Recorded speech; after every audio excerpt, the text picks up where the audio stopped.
Welcome to the Soul Grit podcast. I'm Ann Taylor McNeese, and I'm a licensed marriage and family therapist. I also love Jesus, and I'm passionate about all things gospel and therapy. I created Soul Grit to be at the intersection of mental health and Christian faith. Christ followers need a place to ask questions and get answers about mental health. Join me as we dive into real stories and real questions from people who want to honor God with their hearts, souls, and minds.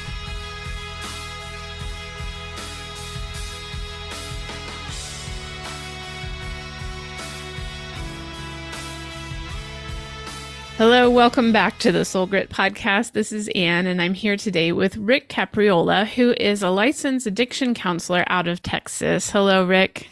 Hi, Ann. Thank you so much for inviting me to the program. Yeah, I'm eager to talk to you, Rick. So I only found out about your book just yesterday, and I was able to book you today to have an interview. So perfect timing. We're going to talk today about young people and addictions, because you have a new book that's come out. Can you tell us the name of your new book? Yes, it's called The Addicted Child, A Parent's Guide to Adolescent Substance Abuse. Awesome. And so a lot of people that listen to this podcast are probably people that are either raising young people or have raised young people, or who may be working in a church or community or therapy setting where they're going to run across this problem of addicted kids. And so I'm really eager to hear your expertise. Before we get into that, would you like to tell us a little bit about your background and how you came to be interested in this topic? Yeah, I actually started out in education. Worked as in education in the state of Illinois for over 30 years. Also served as a hospital chaplain for about 4 years. I went through a program that's called Clinical Pastoral Education, which is training for chaplaincy. I did that for 4 years while I was working for the state. Began working at a mental health crisis center, and then transitioned over into mental health and substance abuse. Was offered a position as an addictions counselor at Menninger Clinic in Houston, Texas, which is a large psychiatric hospital. I worked for Menninger for over a decade, where I treated both teenagers and adults diagnosed with mental health and substance abuse issues. And so many times I would sit across from a family and I would go through their child's history of using a substance, what they'd used and how often and how young they started and so on. And I'd give them a diagnosis of a substance use disorder. And the parents would look at me and they would say things like, I had no idea this was going on. Or if they did suspect their child was using a substance, they might say, I sort of thought something was going on, but I didn't think it was this bad. Yeah. And these are good parents. These are very good parents doing the best jobs they can. They miss the warning signs because nobody told them what to look for. So after I retired from Menninger Clinic, I wanted to write this book, The Addicted Child, A Parent's Guide to Adolescent Substance Abuse, to help parents better understand this issue, to be less frightened by it, to be aware of it, and probably the best part is to know what the warning signs are, know what to look for. Because like anything else, if we know what the warning signs are, we're likely to catch it early and intervene, and it's less likely to become a real problem. So, I'm hoping that this book will be a blessing to every Christian parent that's out there, that reading it, they will feel more confident, that they'll feel blessed that they have this information. And, you hope you never need it, but if you do, you want to feel prepared. Yeah. So is your book more aimed at just a general parenting audience, or is it specifically for Christian parents? It's for any parent. Because substance abuse can affect any family and it can attack any child. I think one of the dangers is we often think as parents that this can't happen to our child. This happens to other children. But I can say that there is no child that is totally protected from getting exposed to alcohol or drugs. There's protective environments, but no child is totally protected. It doesn't matter where you live, urban urban, suburban, rural. It doesn't matter what church you attend. It doesn't matter what your level of income. Every child is vulnerable to being captured by alcohol or drugs. Hmm. So, what are the addictions that are currently in this age hitting our young people? Well, for years, decades, teens have been attracted to alcohol and marijuana. Those are Hmm. the two primary sources of substances. And But easy to get, right? easy to get. Hmm. Prior to the pandemic, for about 3 years prior to the pandemic, we had been seeing an alarming increase in teenagers turning to vaping, either Hmm. nicotine or marijuana. The increase was dramatic for 3 years, just an alarming increase in these kids turning to vaping, either nicotine or marijuana. Then the pandemic came along, and what we saw was across the board a decline in teenagers using substances. They were Yeah. confined at home, they weren't in school, they weren't among their peers. So we saw a dramatic decline in substance abuse among teenagers during that pandemic year. We now have new data that just came out in December, data that shows us what happened a year after the pandemic. And what we discovered is that there has been a slight rebound in Hmm. kids turning back to using substances, not as high as it was before the pandemic, except for alcohol. Alcohol seemed to go back to almost where it was before the pandemic.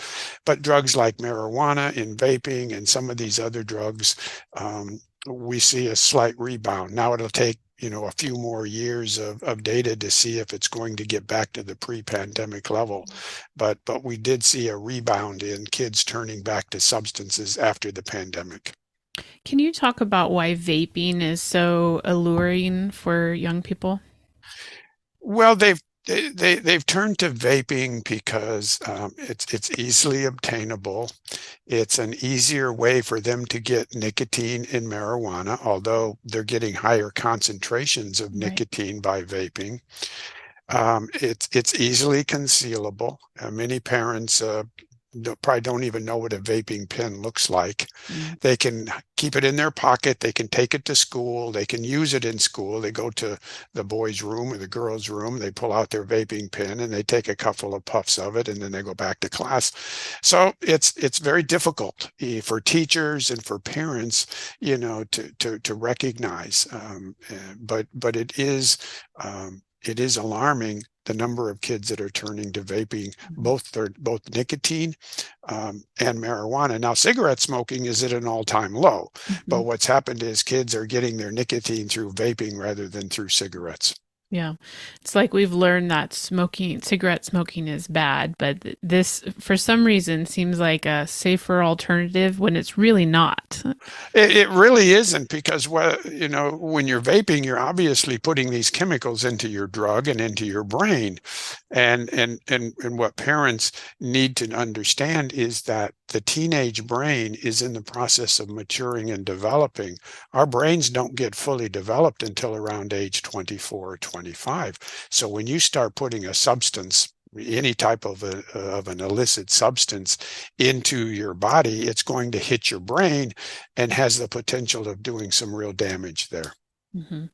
Yeah, I've heard it said that some parents are concerned about marijuana because it's a gateway drug, that they're going to start using more illicit drugs after that. But I think the newer research is actually saying, hey, it's not, that may be true, but that's not the concern. What we're concerned about is that your brain's not developed, and you need to have these years of your teenagehood and early 20s to develop your brain so that you can make good choices and not damage it before you even get to adulthood.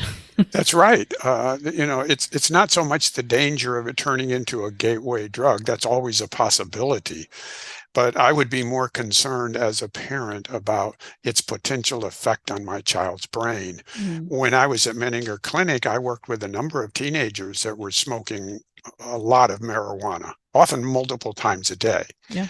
And when the test results came back on these kids, what I noticed was that the processing speed of the brain was below average, Hmm. their short-term memory was impaired, and their motivation wasn't what it should be. Hmm. These are changes that are going on in the brain that as parents we might not notice because they're sort of underneath the surface. We uncovered them through psychological testing, Right. but it's just an example of how these drugs can work within that maturing, developing adolescent brain and produce changes within the brain. Hmm. And I think that, like I mentioned this on a previous episode recently, that when you're like a good Christian girl, sometimes you don't choose some of these illicit addictions because you already know in your head like that's off limits, but then we choose some of these other addictions that are more of what we would call process addiction. Yeah. So that could be internet use, or it could be eating, or it could be shopping or gambling or pornography or whatever it might be. So can you talk a little bit about how kids are getting involved in process addictions as well? That's an excellent issue. And it is such an important issue that I put a chapter in my book on process addictions. And process addictions are things like eating disorders.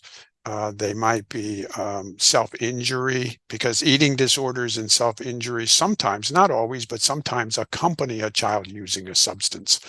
Hmm. But they also can include, things like gambling, internet addiction, gaming addiction, all of these that we put together as process addictions, which are behavioral type of addictions. We have the chemical addictions, which is the alcohol and the drugs, but we have behavioral addictions, which tend to be these process addictions, which have many of the same characteristics as a chemical addiction, an alcohol or drug. They change the brain, they become compulsive behaviors, and they can lead to negative consequences.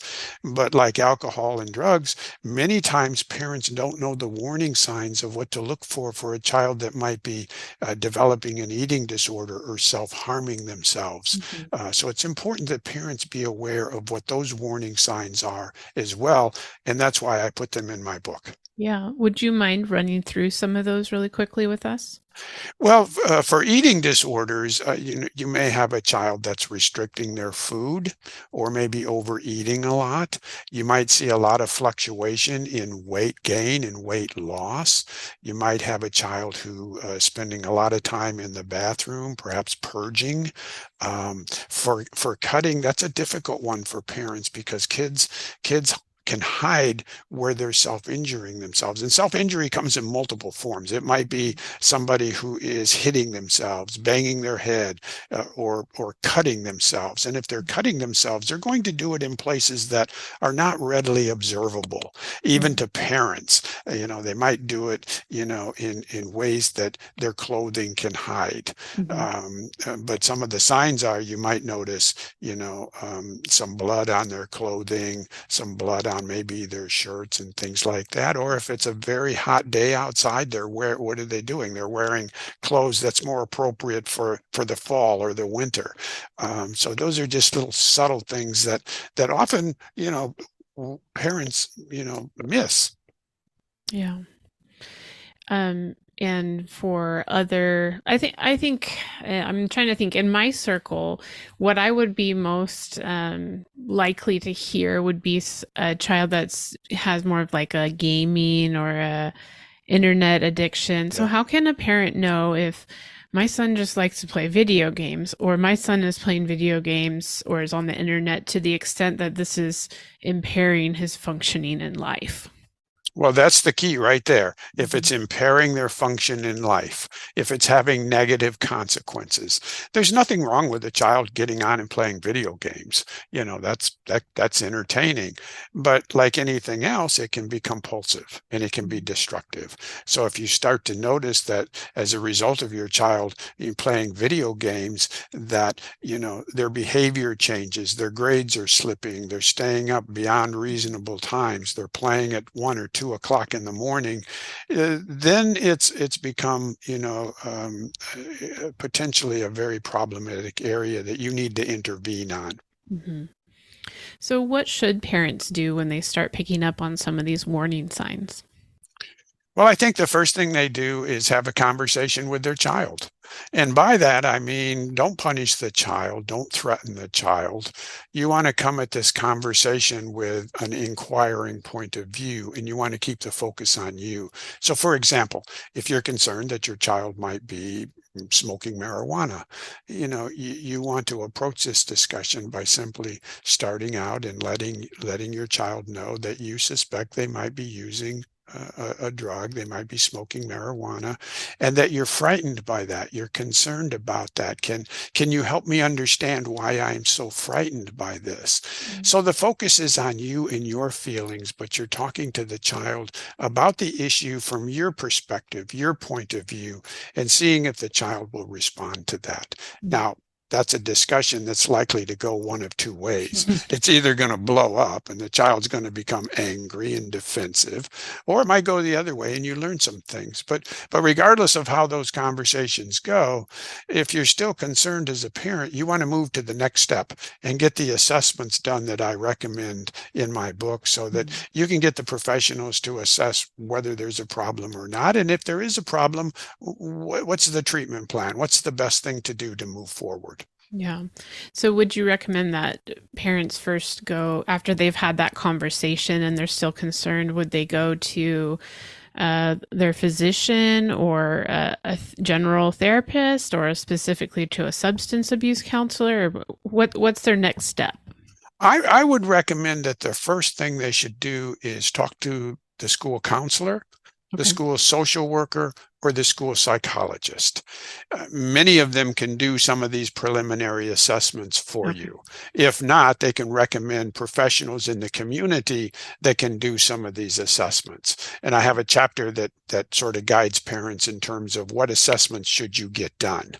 You'll want an addictions assessment. You'll want a psychological assessment, because many times a child will be using a substance to medicate an underlying psychological issue that sadly gets undiagnosed and untreated. Many of the kids that I've worked with, many of the teenagers that I worked with who were smoking marijuana, when I asked them to help me understand why they were smoking so much marijuana, the number one answer that came back was, it helps me with my anxiety. Yeah. So for some kids, not all, but for some kids, there may be this underlying psychological reason why they're using a substance to medicate that issue. Maybe it's anxiety, maybe it's depression, maybe it's an emerging personality disorder, maybe it's some type of trauma at school. But unfortunately, many of these kids, we recognize the substance use, but we miss the underlying issue because it was never assessed and diagnosed. Yeah, I see that a lot with ADHD, where a parent might be really resistant to having their kids on a stimulant medication, but what ends up happening by the late teen years, they are tired of not feeling like they're with it with their peers, and they end up self-medicating in various ways, and it can actually be more dangerous. Absolutely. Kids aren't any different than adults. We don't like having uncomfortable thoughts or feelings or memories. We're not likely to just sit with those. We're going to do something to get rid of them. And unfortunately, many times that ends up with a child turning to a substance, maybe that's been recommended by a friend, or something that they've heard on the internet, or something they picked up on their own. Yeah.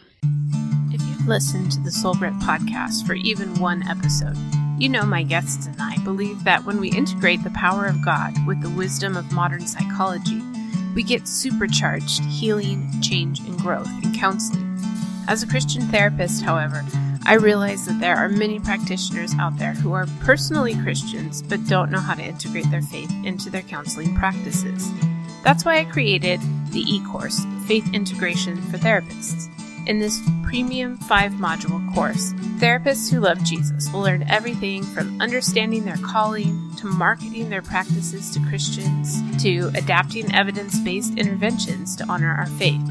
You can learn more about the online course at www.soulgritresources.com/courses and send an email to info@soulgritresources.com to receive a discount code. And so, Rick, a lot of the listeners here, I would assume most of the listeners for this podcast are people with a Christian faith. And so, Mhm. how do you see that our faith informs how we handle this? Well, our faith, it has a lot to say about parenting, Mm, raising our children in a Christian environment, guiding them, leading them down the right path. There's a lot in the Bible about parenting and what our responsibility is as a Christian parent to guide our child and to protect our child and to lead them down the right path. mhm, And I think one of the ways that we do that as a Christian parent is to be aware of the dangers that our children face in the real world. And one of those dangers is alcohol and substance use. So, to fulfill our Christian responsibility, I think one of the things that we can do is learn as much as we can about these substances that are out there, mm, learn what we can about how these drugs work in the brain, and learn the warning signs so that we feel that we're adequately prepared to fulfill our role as a Christian parent and protect our child. So if we know what to look for, if we feel better prepared, then we hopefully we feel that as a Christian parent, we're doing everything we can to raise our child in a Christian environment that protects that child to the best of our ability. We can't protect them completely, right. but we can protect them to the best of our ability, and that means being more knowledgeable about any of these threats that might be in front of our child. Yeah. So we can't be head in the sand kind of people. We have to actually know about this so we can be informed on how to keep our kids safe. Absolutely. Knowledge is power. So the more we know about this topic or any other topic, the more we feel as a parent that we're adequately prepared to deal with it. We hope we don't have to, but we feel that if we do, we are prepared. So many times parents get caught in finding out their child is using a substance and they're blindsided and they don't know what to do. So it becomes a crisis situation. Mhm. And if we just feel better prepared, then we feel less afraid and more confident. And that's what I'm hoping this book will Mhm. help parents feel. Yeah. So, does your book have some of those resources for parents to learn about these things, or do you also suggest other resources? Well, I suggest that you begin by reading The Addicted Child, A Parent's Guide to Adolescent Substance Abuse, We're going to do that. because in there you're going to learn what's out there on the street. Most parents are familiar with alcohol and drugs or alcohol and marijuana. They may not be so familiar with some of the other drugs that these kids have access to. So I go through a number of chapters that help parents get a basic understanding of what's out there on the street. Then there's a chapter on how the brain works. And it's important that we as parents understand how our child's brain works and how vulnerable it is and how drugs work in the brain. So there's a chapter on that. There are chapters on what assessments you should get done if you feel your child might be using a substance. There's a chapter on what all the treatment options are, everything from, outpatient to intensive outpatient to residential program. There's a chapter that helps parents identify how do you know if a program's good? What questions should I ask a potential provider? So all of these are packed into about 100 pages because I know parents are busy. They don't have time to read volumes of information. So I Yeah. tried to keep the chapters short and not loaded down with a lot of jargon or technical information. It's a book I hope they can read, put on the bookshelf, and feel, okay, I've got this. Great. And I wish that I was a little more prepared for this conversation, but as I said, I only met you yesterday online, so I You've done a you've done a great job. You've didn't done a have great time. job. But in saying that, at least we get to explain all these pieces. You're explaining to me what's available in the book, and then other people get to hear that too. So I'm Yeah. thankful for that. Do you think that parents should, once they have this knowledge, say they've read The Addicted Child and they're understanding what drugs are out there and what they're doing in your brain and all of that, should parents be explaining that to their children, or should they just use that knowledge if it comes up? Well, I think the primary benefit is that parents feel better prepared and less afraid. Mm. That's the goal. Okay. That's why I wrote the book. In terms of talking to your child, depending on the age of your child, let's say you have an elementary age child, I would help that child understand the importance of their brain. I wouldn't talk about drugs and alcohol at a very early age, but I would want that child to understand as they go through elementary school the importance of their brain, what their brain does, different areas of the brain and what they're responsible for. You know, we have an area that helps us walk, we have an area that helps us talk, and so on. So that by the time they've gotten through elementary school, they've gotten an appreciation of their brain and the importance of their brain and the need to protect their brain.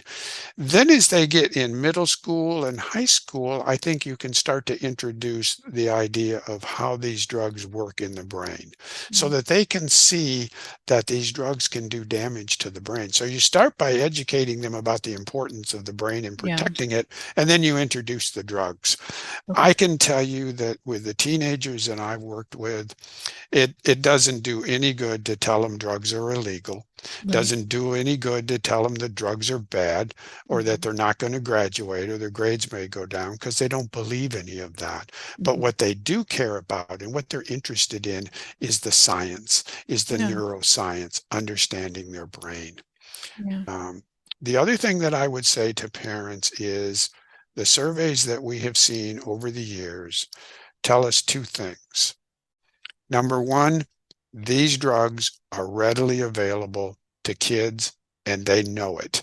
When we ask teenagers, how easy is it for you to get marijuana? Over 80% tell us it's no big deal. Yeah. We ask them, how easy is it for you to get alcohol? Again, over 80% tell us it's no big deal. So these drugs are readily available and these kids know it. Then we ask them, how harmful are these drugs? And they tell us they don't think these drugs are very harmful. Well, how harmful is marijuana? 80%. We don't think it's a big deal, not harmful. How harmful is drinking alcohol almost every day? Again, we don't think that's so bad. So when you have the drugs readily available and the kids don't think they're harmful, you have a perfect scenario for kids getting involved in substances. Yeah.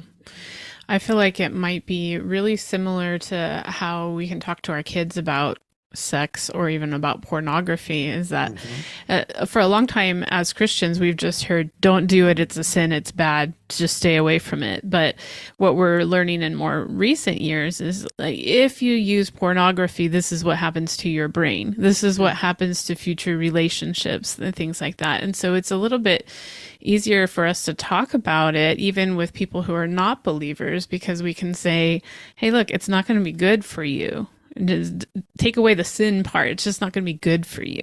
Yeah, and with adolescents and teenagers, you really have to tie into their curiosity and their interest in learning about things, and use that as sort of the discussion point on how you can get into these issues. Yeah, that's a good advice. Good. Anything else you'd like to share with us from the work that you've been doing? I just, I'm so many times parents get blindsided by this stuff. And I would say one other thing to parents, if you're in this situation where you're dealing with a child that's using a substance, it's a very stressful time. It's a very scary time. And often the focus is on the child. But what I would say is, if you're a parent and you go through this, you want to build a support system for you, because you're going to need it. This is going to be a journey. Maybe it's a close friend, maybe it's a family member, maybe it's your church community, which can provide a tremendous support system for you. Maybe it's your pastor or your church leaders. But whatever it is, you want to build a support system that will support you as you go through this, because you're going to have a whole range of emotions that are very common. And the more support you build around yourself, the easier it will be on this journey. And I'm guessing you're going to develop more tools that way, and you're going to have a better approach to that child who is also hurting too. You are going to develop more tools. You're going to have more companionship. And you may even have people who have in the past gone through the same thing that you're going through, or maybe going through the same thing as you're going through right now. Yeah. But the thing is, you won't feel so alone going through this, because this can be a lonely journey if you don't have a support system. Mm-hmm. Yeah. And I will always point out on the podcast that your therapist is a part of that support system. And there's no shame in needing to go to therapy when somebody else in your family is the one that has an identified problem. Absolutely. And it's probably one of the best things that you can do to build a support system is to get involved with a counselor or a therapist that will devote time to helping you, listening to you, and going through this journey with you, because it can be a tremendous asset. Yes, thank you. So, Rick, the way that I always end up my podcast episodes is by asking my guest, what are you doing for soul care? For soul care, daily Bible readings, daily prayer, trying to keep that spiritual connection on a day-to-day basis. I start the day with a scripture reading, it's the way that I start my day is with scripture, and I find that's, for me, that's the best way to start a day. Yep, I would agree. Thank you. So, where can people find out more about you or buy your book? The best place to go is the book's website, which is www.helptheaddictedchild.com. helptheaddictedchild.com. When you get to the website, there will be endorsements and reviews you can read. There's a sample chapter.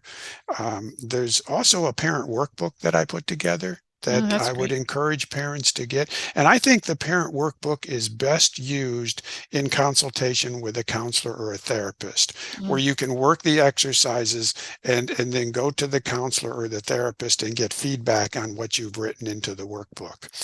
The book is available as a Kindle or a paperback. There is a link on the website that will take you directly to Amazon, where you can order the book. And then there's a link that if you want to contact me, you can do that as well. So the easiest way to go is to find information is to go to www.helptheaddictedchild.com. All right. That's going to be in our show notes. So make sure you click on that and you can buy the book. You can get, I really like the idea of that parent workbook, because I work mostly with adults, not with children. And so I know I've had people in my practice that are struggling through this. So I'm really glad to hear that there's a resource that I could use to help them as they go through that journey. And absolutely. And as I said, I think it's best used. It's a very brief workbook. If you take a look at it, you'll see that the exercises are really very simple. There's an exercise to help with anxiety, and there are simple little exercises to help the parent get out on paper what they're going through. And I really think that it's best used with a therapist and a counselor that can give you feedback on it. It's a starting point for a discussion, but it's something really simple that a parent can fill out, take to their counselor, and say, let's talk about this. Yeah, I love that. Well, thank you for putting your life's work into this and for creating these resources. And also thank you for being with us here to share your wisdom on the podcast. Thank you, Anne. It's been a blessing to be here and to be able to talk to you about this issue. And hopefully everyone who listens to us will walk away feeling a little bit more informed about this topic. I'm sure they will. The Soul Grit podcast is a production of Soul Grit Resources. You can find more at soulgritresources.com or on the socials at Soul Grit Resources. You can email me at info@soulgritresources.com.